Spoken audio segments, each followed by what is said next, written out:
Bismillahirrahmanirrahim. Alhamdulillah rabbil alamin. Wassalatu wassalamu ala Rasulillah wa ala alihi wa ashabihi wa man tabi'ahum bi ihsan ila yaumiddin. Amma ba'd. Alhamdulillah kita masih di pembahasan kitab Al-Bahts Asy-Syamil fil Ulum Asy-Syar'iyyah Al-Ghayat wal Wasail. Kita akan melanjutkan lagi alhamdulillah tentunya kitab-kitab yang membahas dalam bidang awsaf al-muta'alliqah bi asma'i ba'dul awsaf, sebagian sifat dari terkait dengan nama-nama orang. Kita sudah sebelumnya ada kitab Al-Kunah, kemudian kutub Al-Alqab. Fadhal. Bismillahirrahmanirrahim. Qala al-musannif hafizahullahu ta'ala, thalithan kutubul ansab. Berkata penulis hafizahullah, yang ketiga adalah kitab ansab. قال العلامة المعلم رحمه الله تعالى في مقدمة تحقيقه لكتاب الأنساب للسمعاني: يطلق فن الأنساب على ما يذكر فيه أصول القبائل وكيف تفرعت، كنسب عدنان يذكر فيه أبناء عدنان ثم أبناؤهم وهلم جرا. ويطلق أيضا على جمع النسب اللفظية كالأسد والمقدس والنجار ونحو ذلك، ويطبع كل منهما ويبين معناها، ويذكر بعد من عرف بها، وهذا الثاني وهو موضوعنا. قال ابن الأثير في خطبة اللبان في ذكر هذا الفن: هو ما يحتاج طالب العلم إليه ويضطر الراغب في الأدب والفضل إلى التعويل عليه، وكثيرا ما رأيت نسبا إلى قبيلة أو بطن أو جد أو بلد أو صناعة أو مذهب أو غير ذلك، وأكثرها مجهول عند العامة غير معلوم عند الخاصة، فيقع في كثير منه التصحيف ويكثر الغلط والتحريف. Berkata Al-Allamah Al-Muallimi rahimahullahu ta'ala di dalam muqaddimah tahqiqnya terhadap kitab Al-Ansab karya As-Sam'ani, diitlaqkan fannul ansab, bidang ansab, atas apa yang disebutkan padanya pokok-pokok dari kabilah dan bagaimana bercabang nasab-nasab tersebut. Ini asalnya ya. Jadi kitab Al-Ansab itu sebenarnya kadang terkait dengan nasab tapi usulnya. Usul qabail. Kemudian bagaimana nanti dia berkembang. Dia punya anak berapa? Ya, ini kepala suku ini misalnya dia punya anak 3. 3 anak ini 2 laki-laki, 1 perempuan. Oh, nasabnya ini nanti yang laki-lakinya. Kalau ke bawah itu yang laki-laki saja. Karena kalau perempuan tidak masuk dalam cabang nasab. Tidak masuk dalam cabang nasab. Jadi dia perhatikan dulu usul.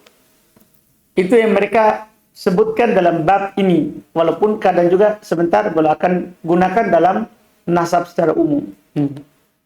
Seperti nasab Adnan, disebutkan padanya anak dari Adnan, kemudian anak mereka dan seterusnya. Dan digunakan juga atas seluruh nasab lafziyah seperti Asad, wal Maqdisi, wal Najjar dan semisal hal tersebut.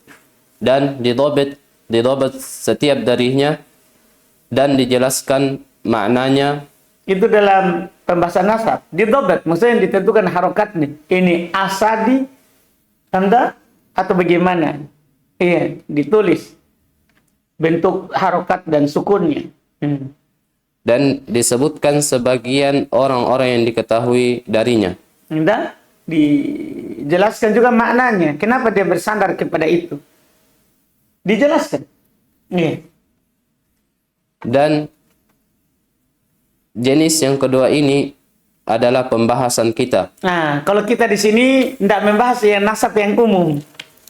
Kita bahas sekarang ini adalah jenis nasab yang kedua. Kedua ini yang dibahas di sini. Yang kedua ini yang dibahas di sini. Berkata Al-Allamah Ibn Al-Athir di dalam Muqaddimah Al-Lubban, dalam khutbah, Muqaddimah juga ya, khutbah maksudnya Muqaddimah. Di dalam Muqaddimah Al-Lubban, Al-Lubbab, dalam menyebutkan bidang ini, dia adalah apa yang dibutuhkan oleh para penuntut ilmu, kemudian dan orang yang cinta kepada adab dan fadl itu dipaksa kepada mentakwil atasnya, untuk kembali kepadanya. untuk kembali kepadanya. Nah, orang yang ketika membahas adab dan fadl pasti kembali ke al-ansab. Dan kebanyakan apa yang saya lihat penisbatan kepada kabilah atau keluarga atau kakek atau negara atau pekerjaan atau mazhab atau selain hal tersebut. Dan kebanyakan hal tersebut tidak diketahui di sisi keumuman selain yang dimaklumi di sisi khusus. Dan terjadi pada kebanyakan darinya tashib dan banyak terjadi kesalahan dan tahrif. Enggak, dalam nasab itu banyak terjadi kesalahan dan tahrif. Ya, perubahan harokat, perubahan tashib, harokat, tahrif, huruf. Iya. Saya berkata, ulama perhatian dengan qultu i'tana al-ulama'u bi'ilmi al-ansab wa allafu fihi al-mu'allafat an-nafisah al-mutanawwi'ah wa hiya tanqasu min haitsul jumlah ila qismain. Ulama perhatian dengan ilmu nasab. Mereka menulis banyak karangan yang berharga yang bermacam-macam. Dan dia terbagi dari sisi umum kepada dua pembagian.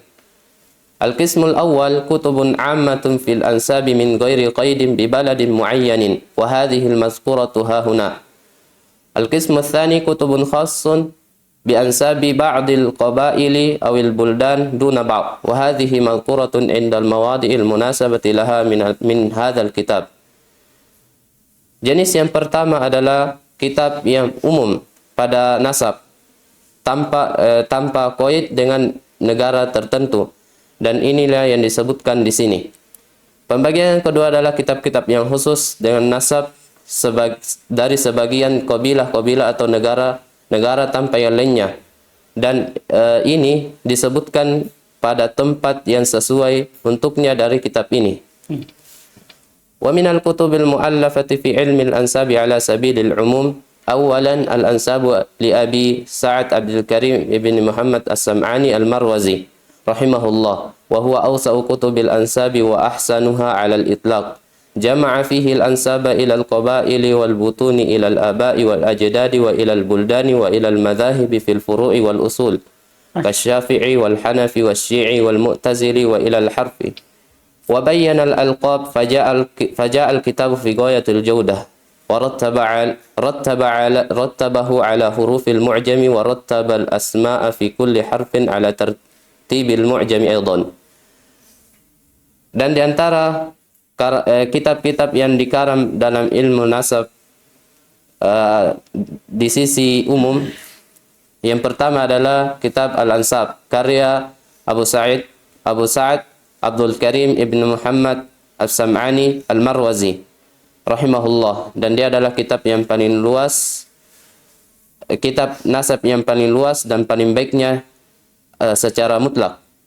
Beliau mengumpulkan padanya nasab-nasab sampai kepada kabilah-kabilah dan keluarga, kepada bapak dan kakek-kakeknya, dan kepada negara dan kepada mazhab pada perkara furu' dan usul seperti Syafi'i wal saya furu' dan usul, fikih dan akidah.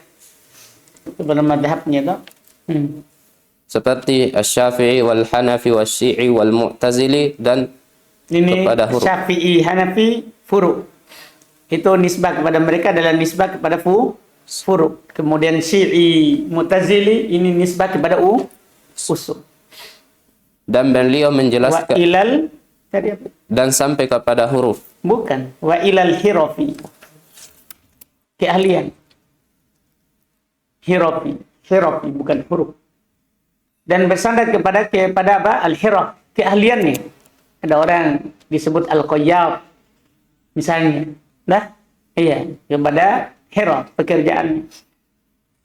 Dan beliau menjelaskan lakob.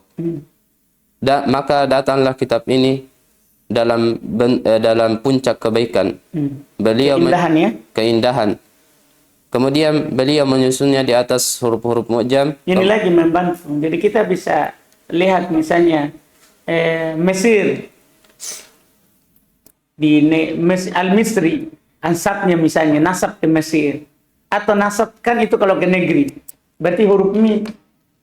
Tangga nasab ke Hirab berarti nanti lihat ke Hirabnya huruf apa. Pokoknya dia seperti kamus nasab. Ini buku yang paling bagus dalam masalah ansab. Dan beliau menyusun nama-nama pada setiap huruf di atas susunan mu'jam juga. Wa mimma zada. Tahu maksudnya tak? Jadi kan namanya di atas huruf mu'jam. Kemudian susunan hurufnya juga huruf mu'jam. Maksudnya hamzah, kemudian ba. Tak? Iya kan hamzah, misalnya hamzah ta, hamzah ha, hamzah kho, begitu. Misalnya susunannya juga huruf keduanya tergantung mu'jam seperti kamus. ومما زاده جمالا أنه اقترف فيه من كتاب تاريخ نيسابور للحاكم الذي هو في حكم المفقود. Dan diantara apa yang menambah keindahan bahwasanya beliau mengambil dari kitab Tarikh Naisabur karya Al-Hakim yang dimana kitab tersebut hukumnya mafqud. Tapi ini tidak ada. Iya. Jadi diantara yang menambah keindahannya annahu iktarafa fihi min kitab Tarikh Naisabur. Beliau sebenarnya menciduk mengambil dari kitab Tarikh Naisabur punya Al-Hakim. Dah? Kitab Tarikh Al-Hakim, Tarikh Naisabur punya Al-Hakim tidak ada. Tidak ada. Ini alhamdulillah. Beliau sudah ambil kitab itu tidak ada dan beliau sudah ambil tertuang di dalamnya. Jelas kan? قال العلامة المعلم رحمه الله تعالى وفائدته عظيمة ولا سيما في أنساب الرجال الذي لا يوجد تراجمهم في الكتب المطبوعة وكثير ما يستفاد منه في غير الأنساب. Berkata Al-Allama Al-Muallimi rahimahullah ta'ala dan faedahnya banyak agung. Terlebih lagi pada nasab-nasab rawi yang tidak didapati biografinya di dalam kitab yang tercetak, dan kebanyakan apa yang diambil faedah darinya pada selain nasab. Artinya belum memang tulis dalam ansab, tapi sebenarnya kita juga ambil faedah dari kitab beliau itu terkait dengan selain nasabnya. Qultu fakam min rawin lam yaqif lahul bahithuna ala tarjamatin illa fi hadzal kitab. Saya berkata betapa banyak dari rawi yang para pembahas itu tidak mendapatinya atas tarjamah mereka kecuali pada kitab ini. Thaniyan al-Lubbab fi Tahdhibil Ansab li Abil Hasan Ali ibn Muhammad al-Jazari. Ini kan datang setelahnya. Al-Ma'ruf bin Athir rahimahullah qala ibn Khalkan rahimahullah ikhtasara kitab al-Ansab li Abi Sa'ad Abdul Karim ibn Sam'an wastadraka alaihi fihi mawadi' wa nabbaha 'ala al-aghlad wa zada asya' ahmaliha wa huwa kitabun mufidun jiddan. Masyaallah.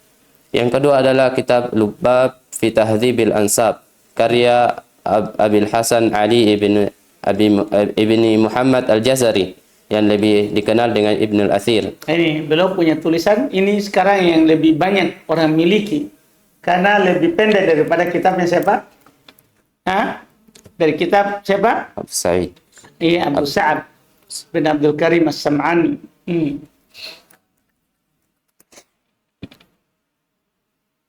Ibnu Khalkan berkata, beliau meringkas kitab Al-Ansab karya Abu Sa'ad Abdul Karim Ibn Sam'an. Beliau juga menambahkan atasnya beberapa tempat. Kemudian beliau mentambih atas yang salah, kemudian menambah perkara-perkara yang muhmal, dan dia adalah kitab yang berfaedah sekali. Thalisan Ajalatul Mubtadi wa Fadalatul Muntahi fi Nasab li Abi Bakar Muhammad ibn Musa Al-Hazimi rahimahullahu ta'ala. Yang ketiga adalah Ajalatul Mubtadi wa Fadalatul Muntahi fi Nasab karya Abu Bakar Muhammad ibn Musa Al-Hazimi rahimahullah. Rabi'an Jamalun min Ansabil Ashraf lin Nasabah Al-Jaghrafi Ahmad ابن يحيى البلاذوري رحمه الله تعالى. قال حاجي خليفة في كشف الظنون وهو كتاب كبير كثير الفائدة كتب منه 20 مجلدا ولم يتم وهو أضخم موسوعة في أنساب قبائل مضر وأخبارها وأراد بالأشراف من شرف بنفسه ولو لم يكن آباؤه شرفاء. وصفه الشيخ بكر أبو زيد رحمه الله بأنه كتاب حافل. Yang keempat adalah kitab Jamalun min Ansabil Ashraf karya An-Nassab Al-Jaghrafi Ahmad ibn Yahya Al-Baladhuri rahimahullah. Haji Khalifah berkata di dalam Kashful Dhunun, dia adalah kitab yang besar, banyak faedah. Beliau menulis darinya 20 jilid dan beliau belum menyempurnakannya. Sudah 20 jilid tapi belum selesai. Dan dia adalah kitab yang paling mausu'ah yang paling besar di dalam nasab dari kabilah Madar dan khabar-khabar mereka, khabar-khabarnya. Dan beliau menginginkan dengan asyraf adalah orang-orang yang mulia dengan dirinya walaupun bapaknya tidak mulia. Syekh Abu Bakar Abu Zaid rahimahullah menyifatinya bahwasanya dia adalah kitab yang penuh. Khamisan al-imbahu ala qabailir ruwah lil Imam Abi Umar Yusuf ibn Abdul Bar al-Namri al-Qurtubi rahimahullah ta'ala. Qala al-Dhahabi rahimahullah wa kana ya'ni ibn Abdul Bar mukifan fi ta'lif wa ma'anan alayhi wa nafa'a Allah bitawalifihi wa kana ma'a taqaddumihi fi ilmi al-athar wa basarihi bil fiqhi wa ma'ani al-hadisi wa lahu bastatun kabiratun fi ilmi an-nasabi wal khabar. Masya Allah. Yang kelima adalah al-imbahu ala qabailir ruwah karya al-Imam Abu Umar Yusuf ibn Abdul Bar al-Namri al-Qurtubi rahimahullah. Al-Imam Al-Zahabi rahimahullah ta'ala berkata bahwasanya Ibnu Abdul Bar adalah orang yang sukses dalam tulisan dan diakui atasnya. Dibantu atasnya. Oh, dibantu atasnya. Artinya dalam masalah menulis, Masya Allah. Bayangkan dia syarah Muwatta. Yang aneh dia syarah 2 kali. Syarah Muwatta dalam Tamhid, dia syarah lagi Muwatta dalam Al-Istidkar. Sekarang sudah dicetak dalam digabung. Iya. Beliau orang paling sukses dalam menulis. Ibn Abdul Bar. Semoga Allah Subhanahu wa taala memberi manfaat dengan tulisannya. Dan Ibnu Abdul Bar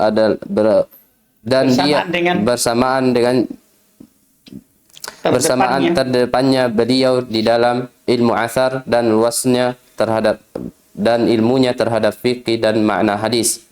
Beliau memiliki keutamaan yang besar dalam ilmu nasab dan khabar. Masya Allah. Sudah beliau ilmu athar tentu tidak diragukan hadis. Kemudian beliau juga punya ilmu fikih yang makna daripada athar. Ternyata beliau juga punya ilmu tentang apa? Al-ansab. Sadisan al-iktisabu fi ma'rifatil ansab fi 11 mujalladan li Muhammad bin Muhammad al-Khaydiri rahimahullah. Yang keenam adalah al-iktisab fi ma'rifatil ansab dalam 11 jilid karya Muhammad bin Muhammad al-Khaydiri rahimahullah ta'ala. Sabi'an al-inasu bi'ilmi al-ansab lil wazir al-Maghribi al-Husain ibn Ali rahimahullah ta'ala.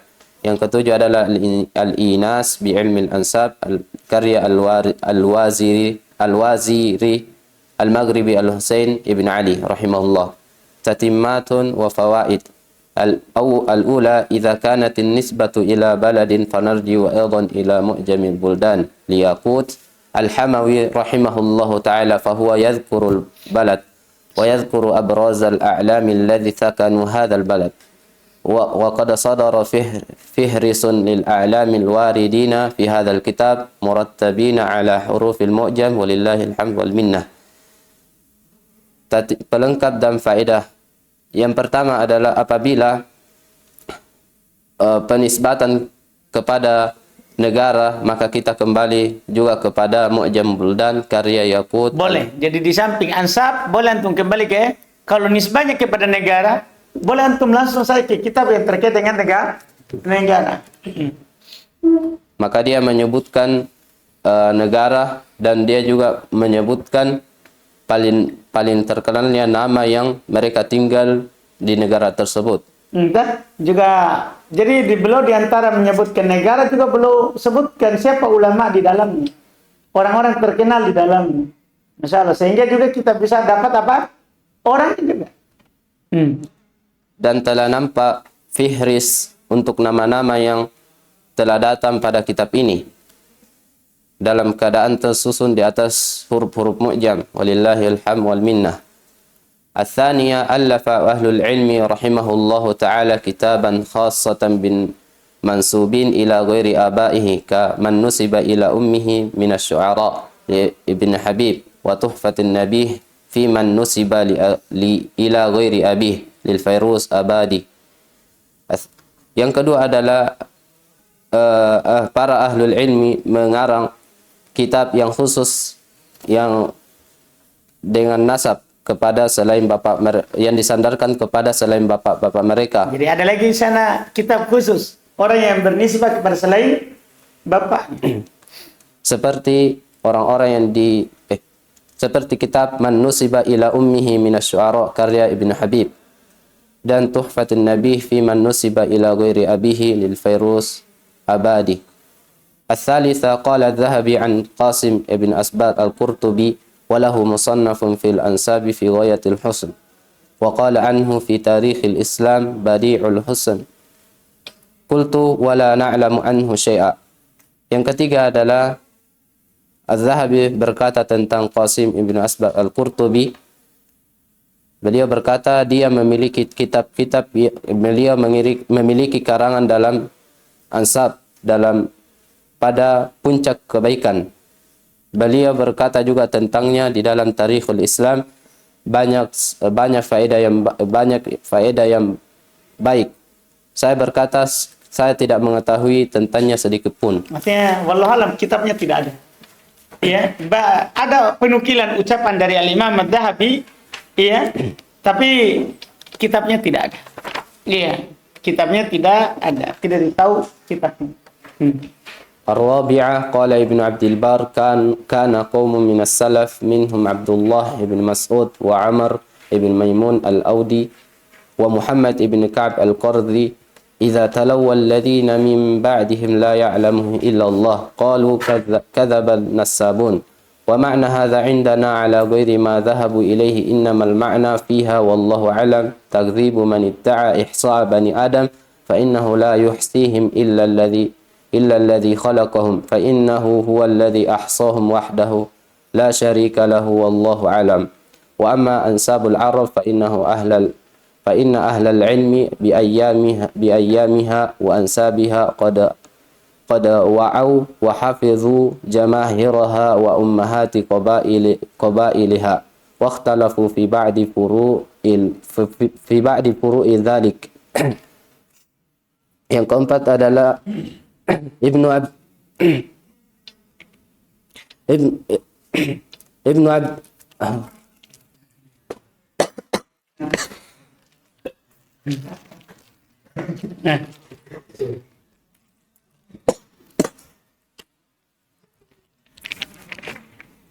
Enggak ada Abdurrahman.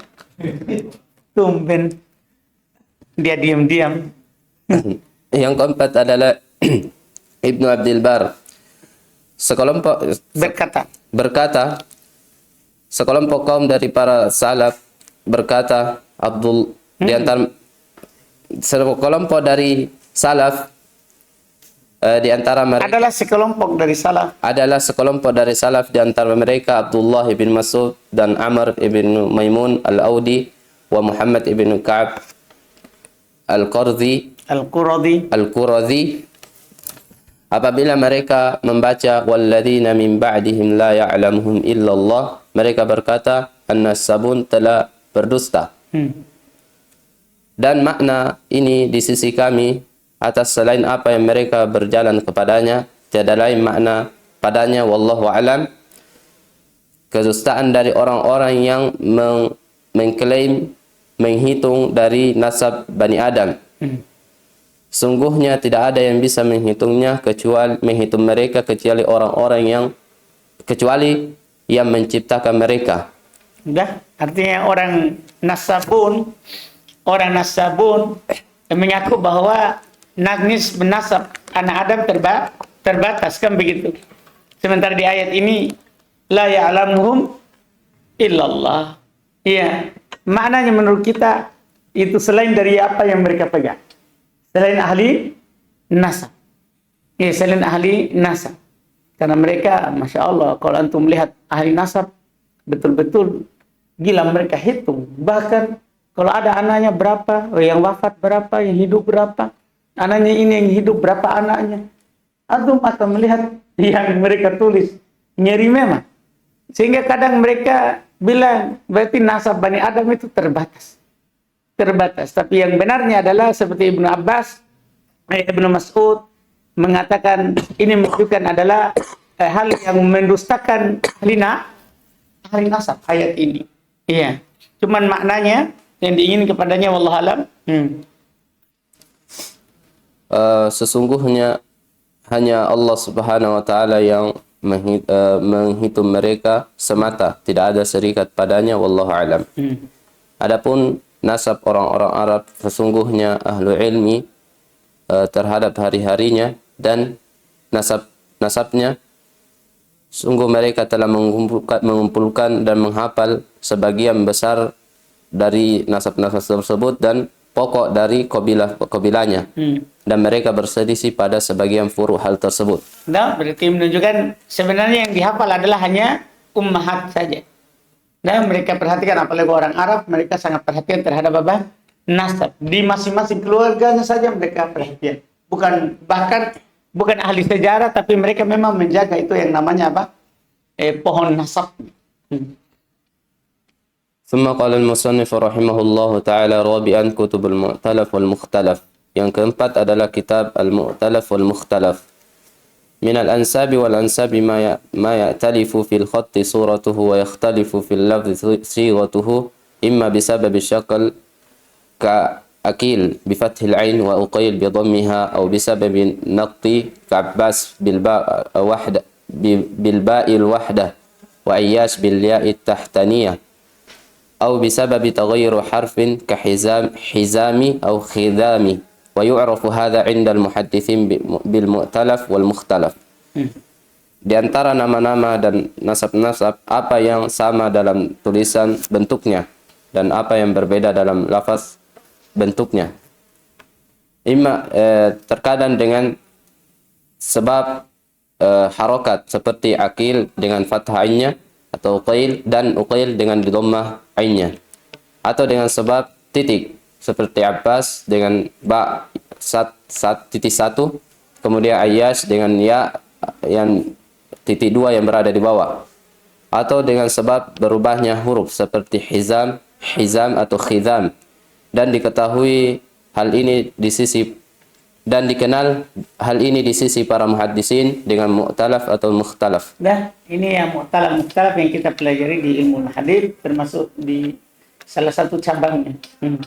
ومعرفة هذا النوع من المهمات فالإخلال به قد يؤدي إلى توثيق الضعيف أو تضعيف الثقة بسبب الاشتباه في الأسماء. قال الحافظ ابن حجر رحمه الله تعالى ومعرفته من مهمات هذا الفن حتى قال علي بن المديني أشد التصحيح ما يقع في الأسماء. ووجهوا بعضهم بأنه شيء لا يدخل القياس ولا قبله شيء يدل عليه ولا بعده. Dan di antara jenis ini dari yang terpenting, maka kecacatan Ma'rifatu hadzal naw' minal muhim. Mengetahui jenis ini adalah perkara yang penting.